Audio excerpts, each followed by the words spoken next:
అందరికీ నమస్కారం. రామలక్ష్మి కథల ఛానల్కి స్వాగతం. మన యూట్యూబ్ ఫ్యామిలీలో కొత్తగా వచ్చిన సబ్స్క్రైబర్లందరికీ స్వాగతం.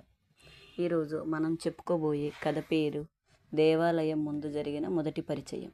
ఎపిసోడ్ 2లోకి వచ్చేసాం. మళ్ళీ ఎదురైన ఆ అపరిచితుడు.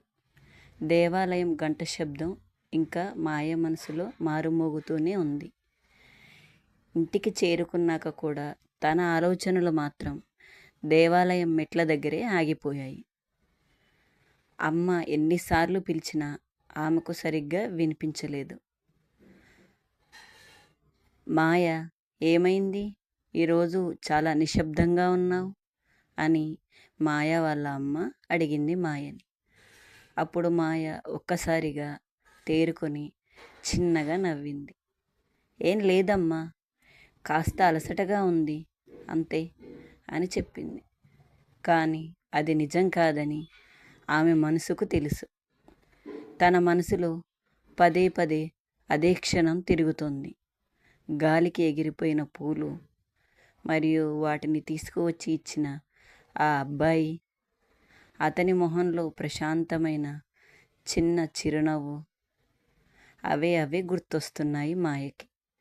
అదే సమయంలో మరోవైపు రాహుల్ కూడా ఇంటికి చేరుకున్నాడు. తన బ్యాగును సోఫాపై పెట్టి కిటికీ దగ్గర నిలబడ్డాడు. అప్పుడు అతని చేతిలో ఇప్పటికీ దేవాలయం దగ్గర గాలికి ఎగిరి వచ్చి తన చేతిలో పడిపోయిన ఆ ఒక్క పువ్వు ఉంది. ఎందుకో ఆ అమ్మాయిని మళ్ళీ చూడాలని అనిపిస్తుంది రాహుల్కి. అలా తన మనసులో అనుకుంటూ మరుసటి రోజు ఉదయం మాయ కాలేజీ వెళ్ళడానికి సిద్ధమైంది. ఆమె తెల్లటి చుడీదార్ వేసుకొని బ్యాగ్ భుజానికి తగిలించుకుంది. మాయా వాళ్ళ అమ్మ టిఫిన్ బాక్స్ రెడీ చేసి మాయా చేతిలో పెట్టింది. మాయా వాళ్ళ అమ్మ ఇలా అంది, జాగ్రత్తగా వెళ్ళు మాయా అని. అప్పుడు మాయ సరే అమ్మా అంది. బస్టాప్కు చేరుకుంది మాయ. అక్కడ అప్పటికే చాలామంది విద్యార్థులు ఉన్నారు. కొద్దిసేపటికే బస్సు వచ్చింది. అందరూ బస్సు ఎక్కడం మొదలు పెట్టారు. మాయ కూడా ఎక్కబోతుండగా వెనక నుంచి ఒక బైక్ వేగంగా వచ్చి బురద నీళ్లు చల్లింది. అది ఆమె వేసుకున్న వైట్ చుడీదార్పై చిన్న చిన్న మరకలు పడేలా చేశాయి. అప్పుడు మాయ అయ్యో అని బాధపడింది. అప్పుడే పక్కనే నిలబడి ఉన్న ఒక అబ్బాయి తన బ్యాగులో నుంచి ఒక టిష్యూ పేపర్ తీసి ఆమె చేతికి అందించాడు. ఇదిగో తీసుకోండి అని చెప్పాడు. మాయ పైకి చూసింది. అది ఎవరో కాదు, రాహుల్. ఇద్దరు ఒకేసారిగా ఆశ్చర్యపోయారు. మీరు అని ఇద్దరు ఒకేసారి అనేశారు. తర్వాత ఇద్దరికి చిన్నగా నవ్వొచ్చేసింది. మనం మళ్ళీ కలిశామంటే నమ్మలేకపోతున్నాను అని అంది మాయ. అప్పుడు రాహుల్ కూడా నేను అలాగే అనుకుంటున్నాను మాయ అని చెప్పాడు. అని నవ్వాడు. మాయ టిష్యూ పేపర్ తీసుకొని థ్యాంక్ యూ అంది. అప్పుడు రాహుల్ పర్లేదు అని చెప్పేశాడు. అంతలో బస్ వచ్చేసింది. ఇద్దరు ఒకే బస్సులో ఎక్కారు. కానీ సీట్లు ఖాళీ లేకపోవడంతో నిల్చొనే ఉండాల్సి వచ్చింది. బస్ మెల్లిగా బయలుదేరింది. అలా వెళుతూ బస్ ఒక్కసారిగా బ్రేక్ వేయడంతో మాయ బ్యాలెన్స్ కోల్పోయింది. పడిపోతున్న మాయను సడన్గా రాహుల్ పట్టుకున్నాడు. జాగ్రత్త మాయ అని చెప్పాడు. మాయ కొద్దిసేపు ఏమీ మాట్లాడలేకపోయింది. సారీ అంది. సారీ ఎందుకు? బస్ ఒక్కసారిగా ఆగింది. కొద్దిసేపు ఇద్దరు నిశ్శబ్దంగా ప్రయాణించారు. కొన్ని నిమిషాల తర్వాత రాహుల్ అడిగాడు, మీ పేరు చెప్పలేదు కదా అని. అప్పుడు మాయ నా పేరు మాయ అని చెప్పింది. చాలా మంచి పేరు అని అనుకున్నాడు రాహుల్. మరి మీ పేరు అని అడిగింది మాయ. అప్పుడు అతను నా పేరు రాహుల్ అని చెప్పాడు.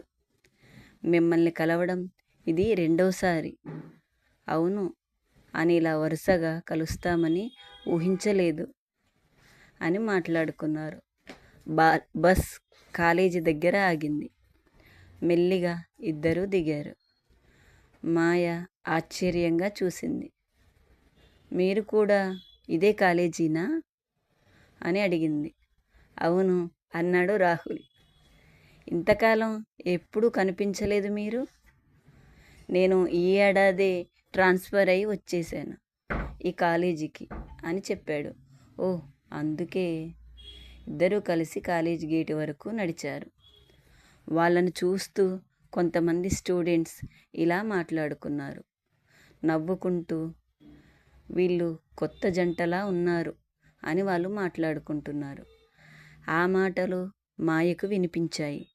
ఆమె కొంచెం సిగ్గుపడి వేగంగా ముందుకు నడిచింది. రాహుల్ మాత్రం చిన్నగా నవ్వుకున్నాడు లోపల. క్లాసులు పూర్తయ్యాక సాయంత్రం ఇద్దరు బయటికి వచ్చారు. ఆకాశంలో నల్లని మేఘాలు కమ్ముకున్నాయి. ఒక్కసారిగా భారీ వర్షం మొదలైంది. అందరూ వర్షానికి అటూ ఇటూ పరుగులు తీస్తున్నారు. మాయ దగ్గర గొడుగు లేదు. రాహుల్ తన బ్యాగులో నుంచి ఒక గొడుగు తీసి తెరిచాడు. రండి, బస్టాప్ వరకు కలిసి వెళ్దాం. మాయ కొద్దిసేపు ఆలోచించి తల ఊపింది. ఇద్దరు ఒకే గొడుగు కింద నడవడం మొదలుపెట్టారు. వర్షపు చినుకులు చుట్టూ పడుతున్నాయి. చల్లని గాలి వీచుతుంది. ఇద్దరు నెమ్మదిగా నడుస్తున్నారు. మీకు వర్షం అంటే ఇష్టమా అని రాహుల్ అడిగాడు. చాలా ఇష్టం అని మాయ చెప్పింది. కానీ ఒంటరిగా చూస్తేనే. ఇక నుంచి ఒంటరిగా చూడాల్సిన అవసరం లేకపోవచ్చు అని రాహుల్ అన్నాడు. ఆ మాట విన్న మాయ ఒక్కసారిగా అతని వైపు చూసింది. రాహుల్ వెంటనే నవ్వుతూ, అంటే ఫ్రెండ్స్గా. మాయ కూడా నవ్వింది. అవును, ఫ్రెండ్స్ అని అనుకున్నారు. అంతలో బస్ స్టాప్ వచ్చేసింది. బస్సు రావడంతో మాయ బస్సు ఎక్కింది. మెల్లిగా బస్సు కదలడం మొదలైంది. కిటికీ దగ్గర నిలబడి మాయ బయట చూసింది. రాహుల్ అక్కడే నిలబడి చేతిని ఊపుతున్నాడు. మాయ కూడా చిన్నగా నవ్వుతూ టాటా చెప్పింది. బస్ దూరంగా వెళ్ళిపోయింది. రాహుల్ మనసులో బస్సు వెళ్ళిపోయాక కూడా ఒక ఆలోచన. ఇది యాదృచ్ఛికం కాదు, దేవుడు మమ్మల్ని మళ్ళీ కలిపాడు. మరోవైపు బస్సులో కూర్చున్న మాయ కిటికీ బయట వర్షాన్ని చూస్తూ మెల్లగా నవ్వుకుంది. ఈ పరిచయం నా జీవితాన్ని మార్చబోతుందేమో అనుకుంటూ ఉంది. ఎపిసోడ్ 2 ముగిసిపోయింది. ఎపిసోడ్ 3లో రాహుల్ మాయ మధ్య స్నేహం మరింత బలపడుతుంది. ఒక చిన్న సంఘటన వాళ్ళిద్దరిని మరింత దగ్గర చేస్తుందా అనే విషయాన్ని తెలుసుకుందాం.